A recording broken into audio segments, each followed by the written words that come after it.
तख्ती नंबर 10 सुकून या जज़्म। ये बिल्कुल आसान सी तख्ती है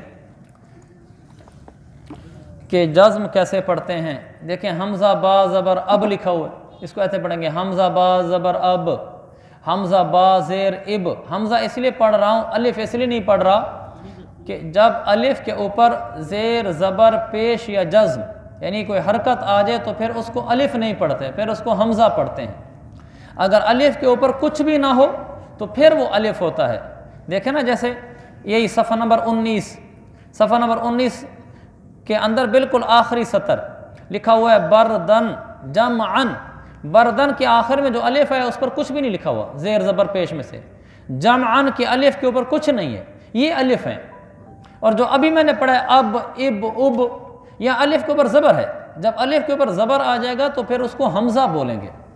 तो हमज़ा बा ज़बर अब, हमज़ा बा ज़ेर इब, हमज़ा बा पेश उब, हमज़ा ता ज़बर अत, हमज़ा ता ज़ेर इत, हमज़ा ता पेश उत। ये आसान है, आगे पढ़ सकते हैं, लेकिन इसमें एक अहम बात जो है बताने की वो ये है, हरूफ कलकला हैं जो यहाँ पढ़ने के हैं, जिनको नीले रंग से हाईलाइट किया हुआ है।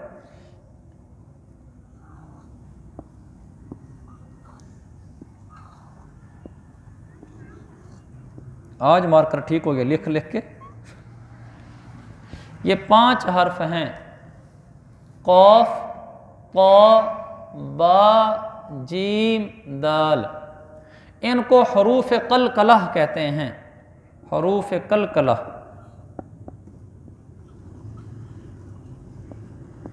ये कलकलह इस तरह लिखते हैं, हरूफ कलकलह। इन हरूफ कलकलह का मतलब होता है आवाज़ को उछालने वाले हरूफ, कि जिन हरूफ को पढ़ते हुए कि अब अगर उस हर्फ पर जज़्म आ जाए, जैसे हमारा आज जज़्म का सबक है, अगर इन 5 हरूफ में से किसी हर्फ पर जज़्म आ जाए तो वहाँ आवाज़ गले में उछलेगी। तो वो आम आवाज़ की तरह नहीं होगी, बल्कि उसको उछाल कर पढ़ना होगा। इसको कहते हैं कलकला। जैसे मैं आपको पढ़ कर दिखलाता हूँ। जैसे देखें, कुल आऊदु बिरब्बिल फलक। फलक के आखिर में काफ है ना, और काफ पर जज़्म है, बिरब्बिल फलक। जब वक्फ करेंगे तो जज़्म हो जाएगा। तो इसको एक मैं पढ़ूंगा बग़ैर कलकले के, फिर मैं पढ़ूंगा कलकले के साथ। बग़ैर कलकले के तो ऐसे पढ़ेंगे जैसे काफ पढ़ते हैं। कलकले का मतलब ये कि वहाँ आके आवाज़ गले में उछलेगी। अब मैं शुरू में पढ़ रहा हूँ बग़ैर कलकले के, कुल आऊज़ु बिरब्बिल फलक, फलक फलक फलक। अब मैं कलकले के साथ पढ़ूंगा, कुल आऊज़ु बिरब्बिल फलक, फलक फलक। फ़र्क है ना आवाज़ में। अब मैं बग़ैर कलकले के पढ़ूंगा, फलक फलक फलक। फ़र्क है। तो आवाज़ को उछालना, गले के अंदर आवाज़ को उछालना, जहाँ से आवाज़ निकलती है, इसको कहते हैं कलकला। कुल आऊज़ु बिरब्बिल फलक मिन शर्रि मा खलक व मिन शर्रि गासिकिन इज़ा वक़ब वक़ब व मिन शर्रि नफ़्फ़ासाति फ़िल उक़द व मिन शर्रि हासिदिन इज़ा हसद हसद। ये आवाज़ उछली है। कुल हुवल्लाहु अहद, ये दाल है ना, कौफ ताबा जीम दाल, दाल पे कलकला है। कुल हुवल्लाहु अहद अल्लाहु समद लम यलिद वलम यूलद वलम यकुल लहू कुफुवन अहद अहद। आवाज़ उछलती है, इसको कलकला बोलते हैं। जो 5 हर्फ हैं, इनको याद रखने के लिए कि ये 5 हर्फ कौन हैं जहाँ पे आवाज़ का उछालना है, उसका मजमुआ यूँ लिखते हैं, ताकि एक लफ्ज़ आप याद रख लें और आइंदा के लिए 5 हरूफ आसानी से याद रहेंगे। ये कुतुबु जद्दिन, कुतुबु जद्दिन, कुतुबु जद्दिन,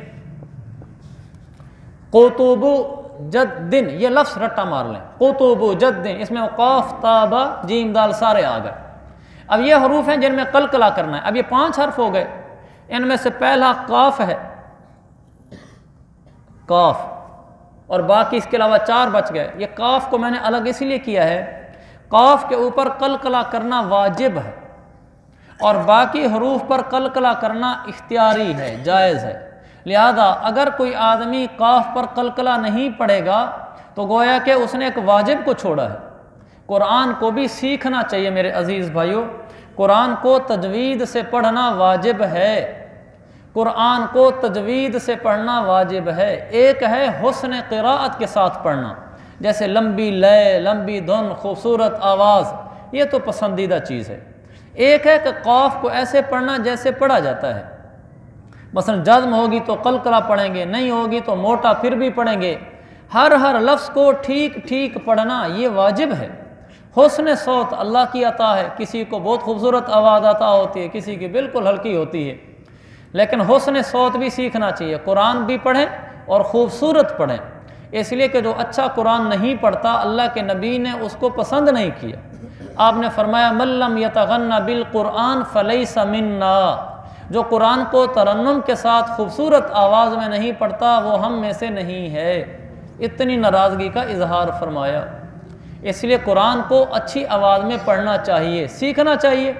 घर बैठे हैं, किसी कारी साहब से टाइम लेकर सीख लें, लेकिन अच्छी आवाज़ सीखें। इसका एक तरीका ये भी अच्छी आवाज़ सीखने का, अगर आपकी तजवीज़ ठीक है, अच्छी आवाज़ सीखने का तरीका ये है कि आप कोई एक कारी मुंतखब कर लें, आप उसको कसरत से सुने, बार बार सुने, बार बार सुने, आपकी आवाज़ ख़ुद ब खुद वैसे हो जाएगी, ख़ुद ब खुद। फिर साथ मशक भी करें।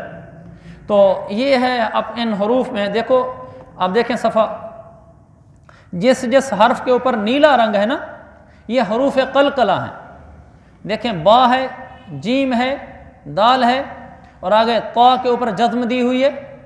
तो इन हरूफ अब यहाँ सिर्फ वो काफ रह गई है, इसलिए कि अभी पहुँचे थे वा तक और आगे ता ज़ा आइन गैन फ़ा काफ, वहाँ तक तख्ती पूरी नहीं लिखी तो आधी लिख दिया कि बाकी भी ऐसे ही है। वरना ये 5 हरूफ हैं जिन पर कलकला करना है। अब एक है बग़ैर कलकले के अब, एक है अब, और एक है कलकले के साथ एब एब, एक है बग़ैर कलकले के, जैसे मैंने बताया।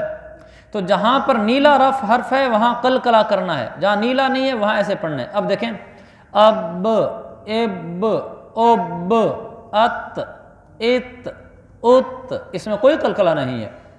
अस इस उस अज इज उज आह एह ओह आह इख ओह अद इद उद अज इज उज अर इर उर अज इज उज अस इस उस अश इश उश अस इस उस अद इद उद अक इक उक अल इज उज। ऐसे ही आगे आइन गैन आ और फा अफ अक, ये ऐसे आखिर तक पढ़ेंगे।